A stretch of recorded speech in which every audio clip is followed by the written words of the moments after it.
একটা সময় ছিল কেউ একজন ধরেছিল আর কি, মনে করেছিল যে না আমার বাবার হয়তো মিষ্টির দোকান আছে, হ্যাঁ, বা একটা ছোট্টখাটো একটা ফাস্টফুডের দোকান আছে। আমার বাবা খুব ছোট্টখাটো একটা জব করতো ওই সময়টায়। যখন সে জানতে পেরেছে যে না আসলে না আমার বাবা খুব ছোট্ট একটা জব করে, তখন আমাকে আসলে খুব ইনসাল্টিং করে বলছে, আরে আমি তো ভেবেছি তোমার বাবা এটা করে, তোমার বাবা এই এই কাজ করে, দেখো দেখো আমাদের ফ্যামিলি দেখো, বা এরকম আর কি অনেক কথা আসলে ওই সময়টা মোটিভেশন হিসেবে আমি মনে করি কাজ করেছে। আমার এক্স বস বলেছিল যে তখন আসলে কি চাকরিটা আমি করতে চাই না, আমার মনে হচ্ছিল যে আমি কিছু একটা স্টার্ট করব। তো এটা একবার না অনেকবারই বলা হয়েছিল আমাকে যে চাকরি ছেড়ে কি করবা, রাস্তা রাস্তায় ঘুরবে, তোমাকে কে চাকরি দিবে। হ্যাঁ, ওই সময়টায় জিদ কাজ করেছে মনের মধ্যে যে না ঠিক আছে, অ্যান্সারটা দিতে পারিনি, লেটস ট্রাই, হ্যাঁ কিছু একটা করার চেষ্টা করি নিজের মতো।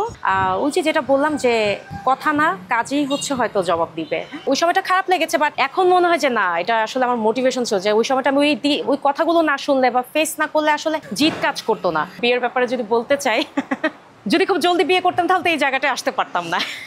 বাট আমরা অরেন্ডাতে বিয়ে করিয়েছি। যখন অরেন্ডা এখানে স্টার্ট করি এরকম হয়েছে যে না আমাদের তো আসলে মার্কেটিং অ্যান্ড হচ্ছে আশেপাশে মানুষকে জানাতে হবে যে না আমরা একটা সুন্দর ক্যাফে এখানে স্টার্ট করেছি। তো বলা যায় যে তখন আমরা এরকম 2-3টা বিয়ে এখানে করেছি, প্রোগ্রাম করেছি, একদম খুব সুন্দর একটা অ্যারেঞ্জমেন্ট করেছি। আমার ওই সময় মনে হয়েছে যে আমার লাইফে আসলে এরকম কেউ আসে নাই যে আমাকে কোঅপারেট করবে, এর জন্য হয়ে ওঠে নাই। লেটস সি সামনে কি হয়। ছোটবেলায় তো আসলে অ্যাজ কমন আমার ইচ্ছা ছিল ডক্টর হব, কিন্তু পারিবারিক ফাইন্যান্সিয়াল কন্ডিশনের কারণে আসলে ওই ইচ্ছাটাকে একটু মাটি চাপা দিতে হয়েছে। আমার মায়ের রান্না খুব ভালো ছিল, আমার নিজেরও রান্না করতে একটুকটাক ভালো লাগতো, আমি একটু বেকিং পছন্দ করতাম, কেক বানানো, পুডিং বানানো। তারপরে একটা সামহাও মনের মধ্যে একটা ফিল আসলো যে না আমি যদি কখনো বড় হই, যদি আমার একটা রেস্টুরেন্ট আমি দিতে পারতাম। এইভাবে আর কি আমার জার্নিটা স্টার্ট হয়। আমার জন্ম বড় হয়ে ওঠা ঢাকার মিরপুরে। তো আমি যখন ইন্টারে পড়ি তখন ফিলিপ কটলার একটা মার্কেটিং এর সংজ্ঞা পড়েছিলাম। এরপর থেকে আমার মার্কেটিং এ একটা ইন্টারেস্ট জাগলো। আমার নিজেরও হচ্ছে কমিউনিকেট করতে ভালো লাগে। এর পাশাপাশি আমি বিভিন্ন এক্সট্রা কারিকুলাম অ্যাক্টিভিটিসে ইনভলভ হই। তারপরে আস্তে আস্তে আমার আসলে যখন অনার্স কমপ্লিট করি দেন হচ্ছে চাকরিতে জয়েন করি। তারপরে যেহেতু আমি অনেকগুলো বছর ধরে অ্যাক্টিভিটিসগুলো করেছি, আমার মনে হলো যে না আমি একটু এনজিওতে কিছু একটা করার ট্রাই করি। দেন আমি আসলে এনজিওতে 2 বছর কাজ করি, একটা ইউকে বেসড এনজিওতে ছিলাম। দেন হচ্ছে আমার মনে হলো যে না আমার একটা কিছু স্টার্ট করা উচিত নিজের মতো, যেখানে আমি আমার বিজনেসটাকেও রান করতে পারবো আর পাশাপাশি হচ্ছে আমি আমার অ্যাক্টিভিটিসগুলো চালিয়ে যেতে পারবো।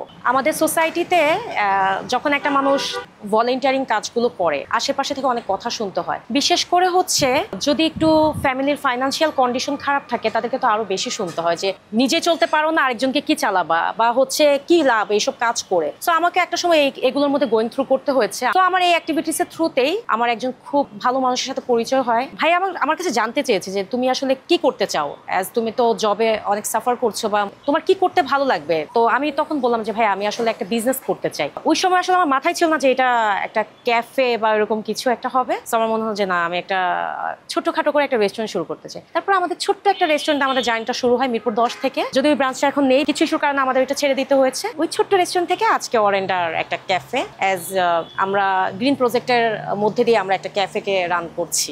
ছোটবেলা থেকে তো আসলে অনেক স্ট্রাগল দেখে বড় হয়েছি, ফ্যামিলিতে আশেপাশে অনেক কিছু দেখেই বড় হয়েছি। তো আমার সবসময় মনে হয়েছে যে না আগে নিজে একটা স্টেবল কন্ডিশন বা পজিশন দাঁড় করানো দরকার, তারপরে বিয়ের মতো একটা দায়িত্ব নেওয়া দরকার আর কি। অরেন্ডা বেসিক্যালি একটা মানে ইকো ফ্রেন্ডলি রেস্টুরেন্ট বলা যায়। আমাদের রেস্টুরেন্টটা 50% সোলারে রান হচ্ছে। একটা এসি, কিচেনের কিছু ইকুইপমেন্টস আছে ইলেকট্রিক, এগুলো হচ্ছে আমরা সোলারে রান করছি। পাশাপাশি আমরা চেষ্টা করেছি যে রেস্টুরেন্টটাকে যতটুকু গ্রিনারি করা যায় আর কি আমাদের পক্ষে পসিবল। অ্যাজ মানুষ ঢাকা শহরে একটা কর্মব্যস্ততাময় শহর, সারাদিন জ্যাম ট্যাম শেষ করে টোরে মানুষজন যখন একটু রিল্যাক্সের জায়গা খোঁজে যে না ঠিক আছে একটু শান্তি কোথায় পাওয়া যায়, আমরা অরেন্ডাকে একটা শান্তির জায়গা হিসেবে স্ট্যান্ড করতে চেয়েছি আর কি। আমার মনে হয় যে একটা বিজনেসের A to Z জানতে হয়, আপনি যে বিজনেসই করেন না কেন। আমাকে অনেক সাফার করতে হয়েছিল শুরুতে যখন স্টার্ট করি, শেফ নিয়ে, বারিস্তা নিয়ে। তখন আমি বুঝতাম না যে কিভাবে কি। তো যেহেতু আমার মায়ের হাতে রান্না ভালো, আমি নিজেও রান্না করতে জানি, ছোটবেলা থেকে আমি কিছু না কিছু রান্নার সাথে হচ্ছে রান্না করেছি। তারপর আমার বেকারিজ নিয়ে আইডিয়া আছে, আর আমি একটু ক্রিয়েটিভ মানুষ, আসলে বুঝি যে কোনটার সাথে কোন জিনিসটা যাইতে পারে, ম্যাচ করতে পারে। আমি আমার শেফের সাথে কাজ করা শুরু করলাম, রেসিপি ডেভেলপ করার চেষ্টা করলাম, এইভাবে হচ্ছে রেসিপিগুলোকে ডেভেলপ করি। আর সব থেকে বড় কথা হচ্ছে আমাদের কিচেনটা হচ্ছে লাইভ কিচেন। আর আমি যেটা মনে করি অ্যাজ এ সোশ্যাল ওয়ার্কার আমার একটা দায়বদ্ধতার জায়গা আছে। আমি সবসময় এটাই মনে ধারণ করে এসেছি বিজনেসটা স্টার্ট করার পরে যে আমি নিজে যেটা খেতে পারবো সেটাই আমি আমার গেস্টকে সার্ভ করবো। আমি রেস্টুরেন্টে অনেক সময় দিই, আমি একজন ওয়ার্কহলিক পার্সন। পারসন। আমার মানে 17-18 ঘন্টাও কাজ করতে ভালো লাগে। আসলে আমি কাজ নিয়ে থাকতে পছন্দ করি, কাজ ছাড়া আমি ফ্রাস্ট্রেটেড হয়ে যাই। ভবিষ্যতে তো অরেন্ডাকে নিয়ে অনেক দূর যেতে চাই ইনশাল্লাহ, অরেন্ডাকে বড় করতে চাই। পাশাপাশি আমি যেহেতু সোশ্যাল ওয়ার্ক করি, আমি সোশ্যাল এন্টারপ্রাইজ নিয়ে চিন্তা ভাবনা করছি, শিশুদেরকে নিয়ে আলাদাভাবে চিন্তা করছি, উইমেন এম্পাওয়ারমেন্ট নিয়ে আমার কিছু করার ইচ্ছা আছে। হয়তো খুব সুন এটা নিয়ে একটা আমি ইনিশিয়েটিভ নিব ইনশাল্লাহ। যেমন বিজনেসটাকে একটু বড় করা, পাশাপাশি হচ্ছে আমার ভালো কাজের পরিধিগুলোকেও একটু বড় করা। আসলে রেস্টুরেন্ট বিজনেসে তো অনেকভাবে চিন্তা করে, তো এটা আমার ভাইয়া যেহেতু ইউকেতে আছে, সোলারের বিষয়টা ভাইয়ারই মেনলি মাথায় আসে। ওই দেশগুলোতে, ওই কান্ট্রিগুলোতে আসলে সোলারের ব্যবহারটা আছে, খুব ভালো, খুব অ্যাপ্রিসিয়েট করে। আমাদের দেশেও করে কিন্তু খুব কম, আমি রেস্টুরেন্টে খুব কম দেখেছি। তো আমরা মনে করলাম যে না ঠিক আছে, সোলার দিয়ে আমরা কিছু একটা করি যাতে আমাদের ইলেকট্রিসিটি বিলও রিডিউস হয়, পাশাপাশি হচ্ছে এটা এনভায়রনমেন্টের জন্য ভালো কিছু হয়। এটা হচ্ছে সোলার ইনভার্টার, এই তিনটা, এগুলোর নিচে হচ্ছে আমাদের ব্যাটারিজ গুলো রাখা, আমাদের ব্যাকআপও আছে। বলা যায় যদি ইলেকট্রিসিটি না থাকে 2 থেকে 3 ঘন্টা হচ্ছে আমাদের রেস্টুরেন্ট সোলারে রান হবে। এখন হচ্ছে আমি আসলে কারো আন্ডারে চাকরি করছি না, রাস্তা ঘুরে চাকরিও খুঁজছি না। আলহামদুলিল্লাহ আমি এখন নিজে একটা বিজনেস রান করছি। আমি এখানে অনেকের কর্মসংস্থানের ব্যবস্থা করছি।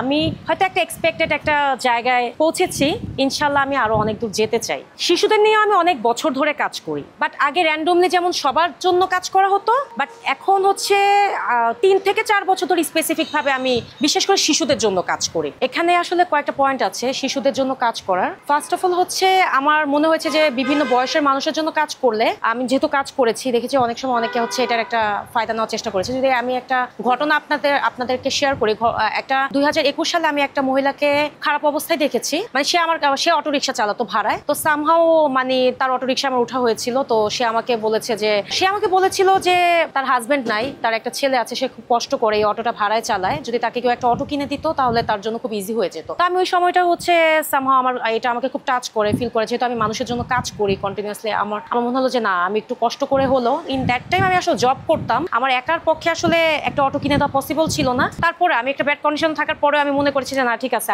আমার যেহেতু কিছু আমার ওয়েল উইশার আছে যারা জানে যে না আমি কাজগুলো করি, তো আমি তাদের কাছে একটু অ্যাপ্রোচ করলাম, দেন হচ্ছে একটা মোটামুটি একটা অ্যামাউন্ট ম্যানেজ করে আমি ওনাকে একটা অটো রিক্সা কিনে দিয়েছিলাম। কিন্তু আনফর্চুনেটলি হচ্ছে আমি 2-3 মাস যাওয়ার পরে আমার একটা ছোট বোন আমার কাছে এসে বলে যে আপু, আমি না একটা মহিলাকে রাস্তায় দেখছি রিক্সা চালায়, অটো রিক্সা চালায়, খুব খারাপ কন্ডিশনে আছে, তো সে আমাকে একটু রিকোয়েস্ট করেছে যদি তাকে একটা অটো ম্যানেজ করে দেওয়া যায়।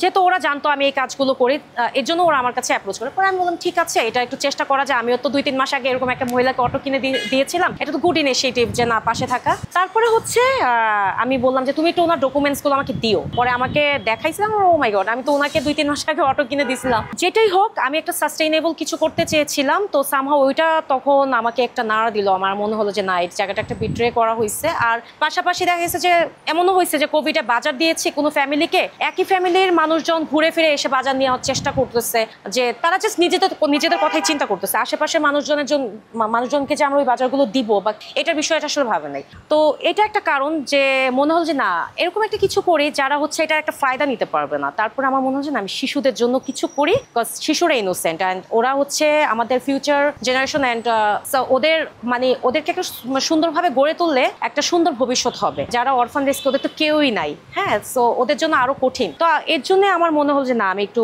শিশুদের জন্য কাজ করি, ওদের এডুকেশন নিয়ে কাজ করি, ওদের বেসিক নিডস গুলো নিয়ে কাজ করি। আমি এইভাবে কাজ করে যাচ্ছি। তারপরে দেখা যায় বিভিন্ন প্রাকৃতিক দুর্যোগেও আমরা চেষ্টা করি ইমার্জেন্সি সাপোর্ট নিয়ে যাওয়ার। যেমন গত বছর বন্যায় আমরা ওয়ারেন্ডা থেকে একটা সাপোর্ট দিয়েছি, অ্যারাউন্ড 500 ফ্যামিলিকে আমরা বাজারের ব্যবস্থা করে দিয়েছি। তো এইভাবে দেখা যায় যে কোনো উৎসব, যেমন ঈদ হলেও আমরা চেষ্টা করি রোজার সময় মানুষকে খাওয়ানোর, তো করি। বাট স্পেসিফিকেশন আমাদের কাজের জায়গাটা হচ্ছে শিশুরা, আর মাঝে মধ্যে ওল্ড যারা আছে তাদের জন্য আর কি আমরা কাজ করে থাকি।